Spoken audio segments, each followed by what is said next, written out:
another interesting VCR.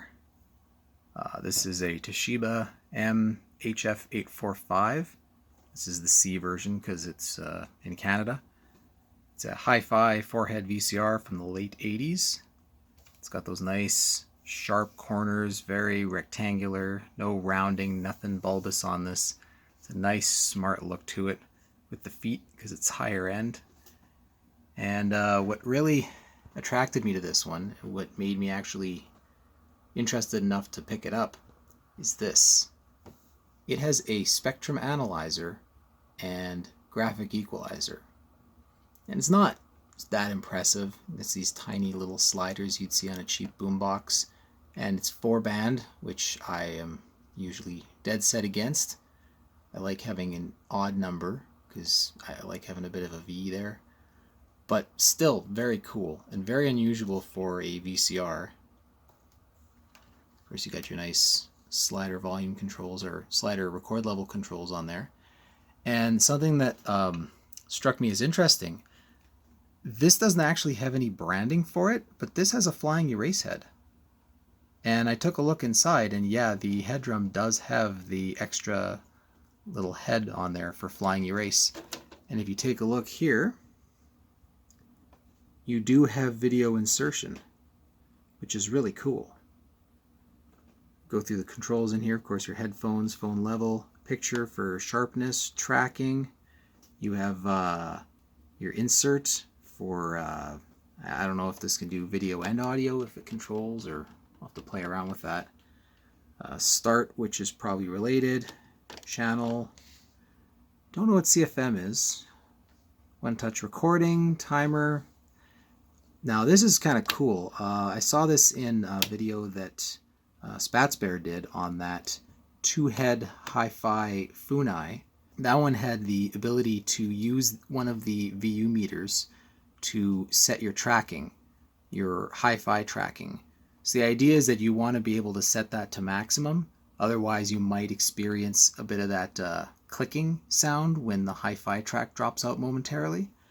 So on these older machines, they actually would allow you to set the tracking to the maximum. So when you adjust this, you watch the meter to, peak it, which is pretty cool. This does have a remaining tape time indicator, so here's your tape size control. This is similar to that other Toshiba that I looked at where you can turn off HQ and WBF. It kind of makes sense on this one because I believe when you want to do editing, I think if you have HQ on here, it might contribute to more degradation when you're copying tapes. This is just me pulling stuff out of my ass, but I suspect that's why edit is available, because you just essentially want the raw stuff on the tape. Please, someone tell me I'm wrong and tell me what that's actually for if that's not the case. Your audio control. So what's interesting is this doesn't use a switch for a line in. So off is off. On is the second audio, or I think it's called second audio. Second audio program, something like that, special audio program. And simultaneous or simulcast. So what this does is this switches over to the line in audio but keeps the tuner going. Which so far has been the only way that I switch to the line in. Because I don't have the remote for this. TV VCR for the RF modulator. Very, very dim. Very dim. Record. And it's got 2 speeds for recording. And then your playback controls. Yeah, rewind, scan, play, fast forward, blah, blah, blah, blah, blah. On-screen programming. This has the same on-screen programming menu that other Toshiba that I took a look at has. So it's got all the multicolors, it's got the cool little calendar and everything. So that's neat. Zero return, I believe, just rewinds the tape to the 0 counter. It's like having memory on and hitting rewind. Not sure if it ejects. Remain time, that switches you over to remain time on the counter. Reset for counter. And then your audio controls, which is your 4-band graphic equalizer and SA level. And this controls the spectrum analyzer level. So if I switch this over to a channel that has something on it, and turn simulcast off, you can see we got some audio. Now I have this cranked because my RF modulated channels, some of them are a little quiet. It's just the way those RF modulators are. So what I can do is I can bring up the record level a little bit. You can use the VU meters. Yeah, it's just about peaking there. I like the look of those. They have orange, and then when you go above, you got the bright, wonderful red. That looks cool. It's a shame about this VFD being so worn out. I didn't get the remote. This is the remote from that other, I think it's a 7485 that I did a video on a while back. This is very similar to the remote this came with. I believe it has some additional buttons on there, one of which is the TV line, which will switch to a line in. But otherwise it's pretty similar. And of course the inside. So as usual, belts. I had to replace the belt on here. It had turned to goo. I was very lucky though that I was able to pull the belt off in one piece and it didn't leave any residue.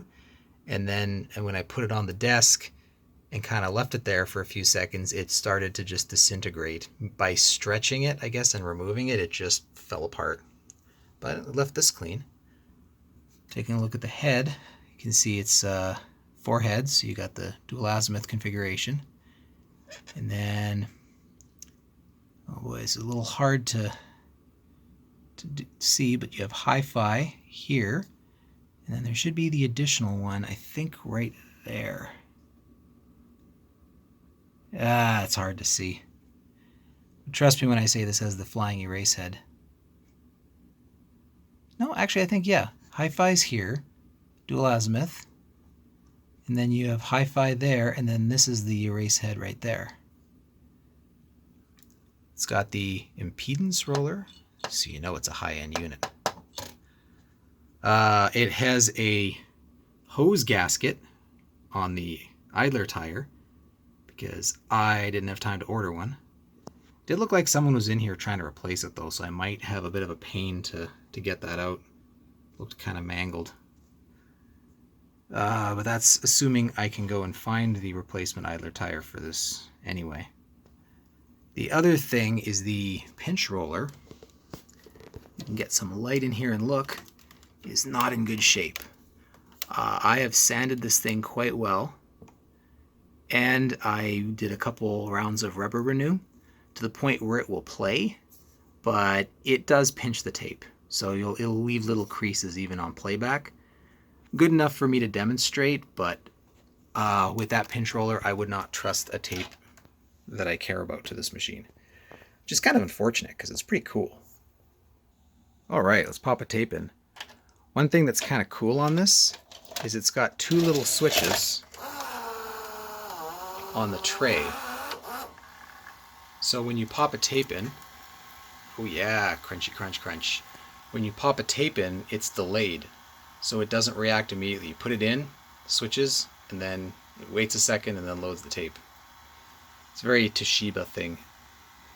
Anyway. Hey Alan. If you wanted to scare the kid, you could have pulled a gun on him, you know. It's, oh wow, that is a horrible pause for a 4-head model. What? Huh. It's really not great. I wonder if the heads are dirty. I did clean them, but they were also really filthy. And with all the tape eating that I have done in this, getting the pinch roller and the idler working, it's it is bad. But that looks much worse than I would expect. Let's try a slow motion. Does the slow from the remote work? Yeah, that kind of sucks. For this type of head configuration, I would not expect that noise up top. This should be like a clean image. Hard to say if the heads are worn, dirty, or if that's just how these work. Like that, look at that. That's what I would expect. That's a nice, clean visual search there.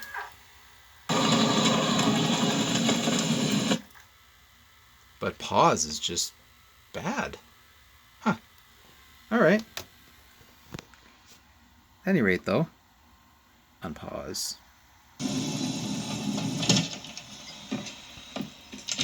What the hell do you think you're doing in here? Hey, we were saving that. So I'm just going to turn the volume down, and let's adjust the tracking. So one other thing about this is the tracking has drifted on it. I don't know if it's necessarily a guide alignment. I haven't touched them yet. But as you can see, if I center the tracking control, that's the picture control. If I center the tracking control, that goes down.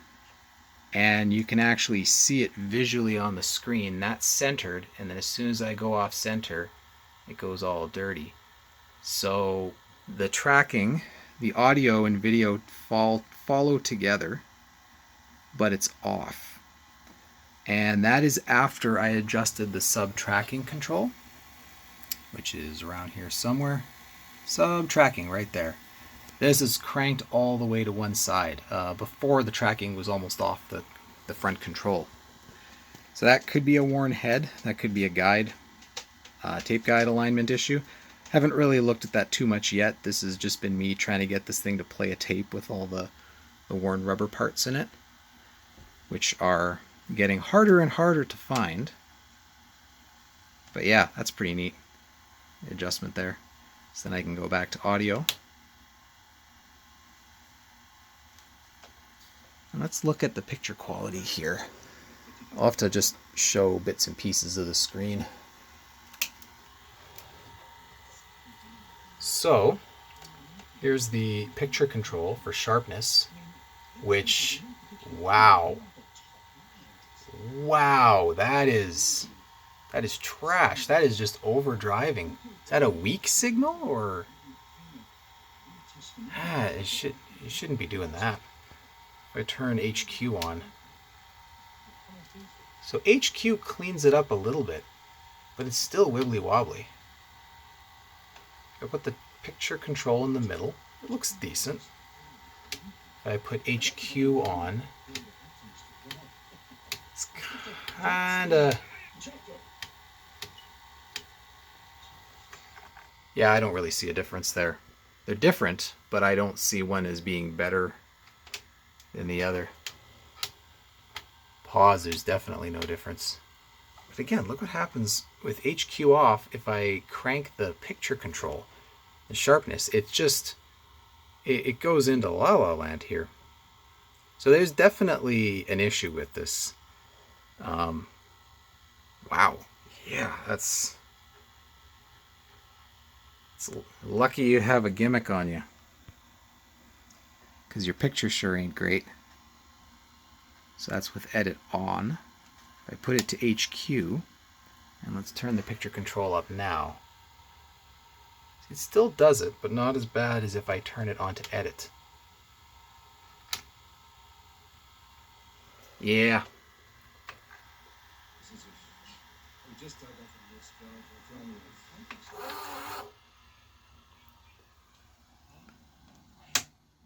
Oh, and another thing that I like about this one and some of these late 80s higher end VCRs, the little magnetic latches or magnetic hold for these front doors.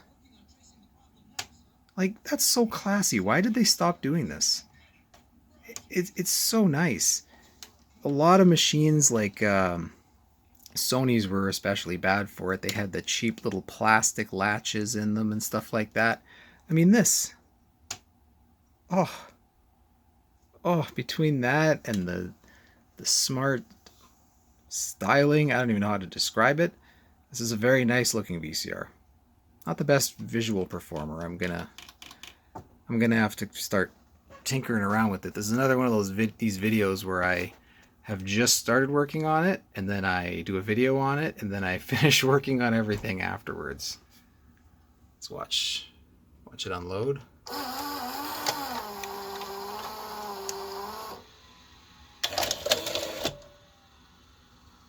And let's go through the cycles.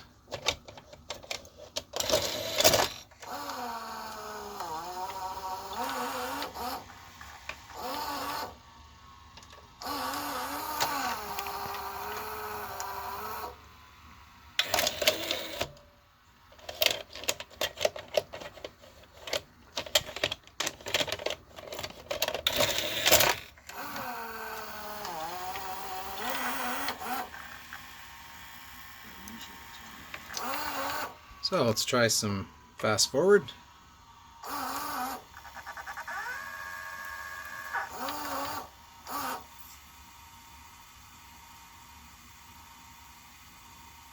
That's not very fast at all. Oh, there we go.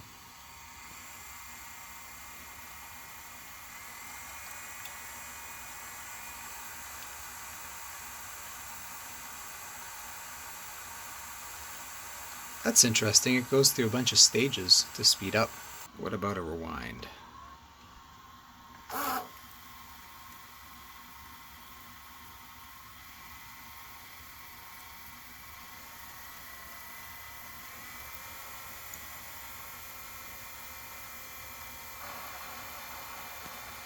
And this does have a motor directly driving the idler, which is what we can hear.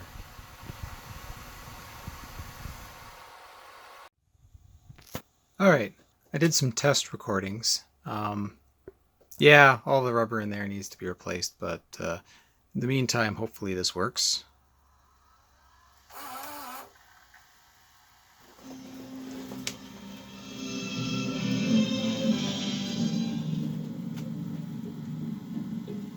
Actually looks quite good.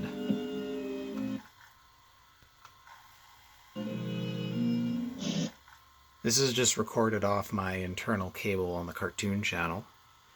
And this is recorded in SP. And what I did is to test out the flying erase head, I cut into this recording with an EP recording. So you can just fast forward towards it. Oh, there it is.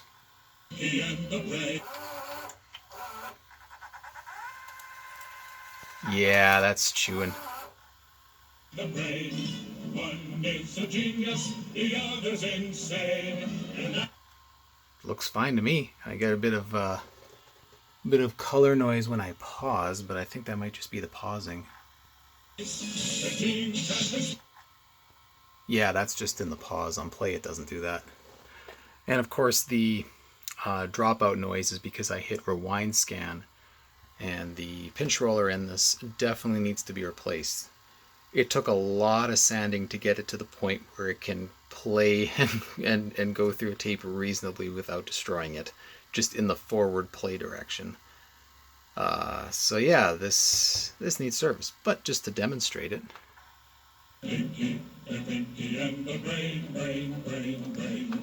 Do slow motion. Don't really want to just play this all the way through because YouTube will probably hit it. Slow motion 1/5. Slow motion 1/7. And this being in the EP speed. Let's rewind a little to the SP and then try the special effects on there. Guys, even got subtitles. So we'll do the same thing. Pause. Frame advance.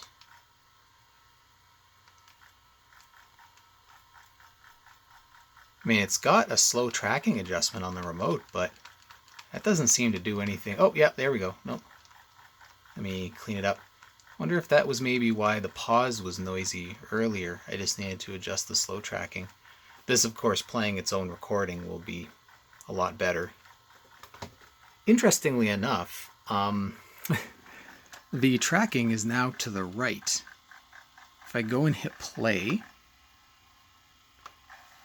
and I'll turn the audio down. So let's set the tracking. The tracking is pretty weak, the hi-fi tracking playing it back, and it seems to peak right about there. So even playing its own stuff back, it's off, but it's off the opposite direction of the pre-recorded movie. The pre-recorded movie was on this side. So, yeah, I don't know about that. Still pretty sweet though. Look at that spectrum analyzer. Yeah. It's not very good with a 1950s Warner Brothers cartoon, but still. You could show it with something a little better.